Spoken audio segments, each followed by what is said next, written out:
കാസർഗോഡ് പൂച്ചക്കാട് പ്രവാസി വ്യവസായി അബ്ദുൾ ഗഫൂറിന്റെ മരണം കൊലപാതകം. മന്ത്രവാദത്തിലൂടെ തട്ടിയെടുത്ത 596 പവൻ സ്വർണം തിരിച്ചു ചോദിച്ചതാണ് കൊലപാതകത്തിന് കാരണം. മന്ത്രവാദിനി ഉൾപ്പെടെ 4 പേരാണ് പോലീസ് പിടിയിലായത്.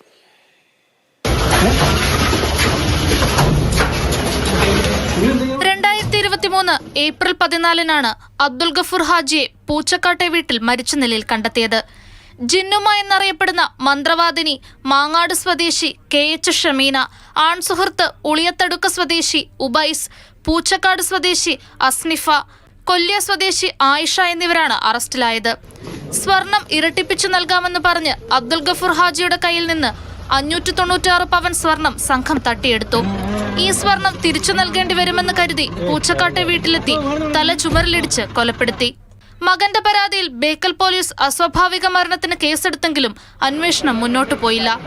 നാട്ടുകാരുടെ നേതൃത്വത്തിൽ സമരസമിതി രൂപീകരിച്ച് സമ്മർദ്ദം ശക്തമാക്കിയതോടെയാണ് പ്രത്യേക അന്വേഷണ സംഘം കേസ് ഏറ്റെടുത്തത്. ജില്ലാ crime records bureau DYSP KJ ജോൺസന്റെ നേതൃത്വത്തിലായിരുന്നു അന്വേഷണം.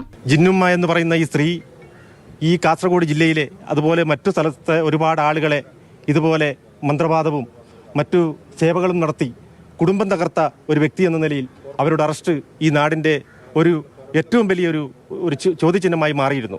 അത് വളരെ സന്തോഷിക്കുകയാണ് ഞങ്ങളോടൊപ്പം ഈ നാട്ടിലെ പേര് വെളിപ്പെടുത്താത്ത ഒരുപാട് ആളുകൾ. തട്ടിയെടുത്ത സ്വർണം കാസർകോട്ടെ വിവിധ ജ്വല്ലറികളിൽ വിറ്റതായാണ് സൂചന. സമാന രീതിയിൽ ഇനിയും തട്ടിപ്പ് നടന്നിട്ടുണ്ടോ എന്നും പോലീസ് അന്വേഷിക്കുന്നുണ്ട്. പ്രതികളെ ഉടൻ തന്നെ കോടതിയിൽ ഹാജരാക്കും. മാതൃഭൂമി ന്യൂസ്, കാസർഗോഡ്.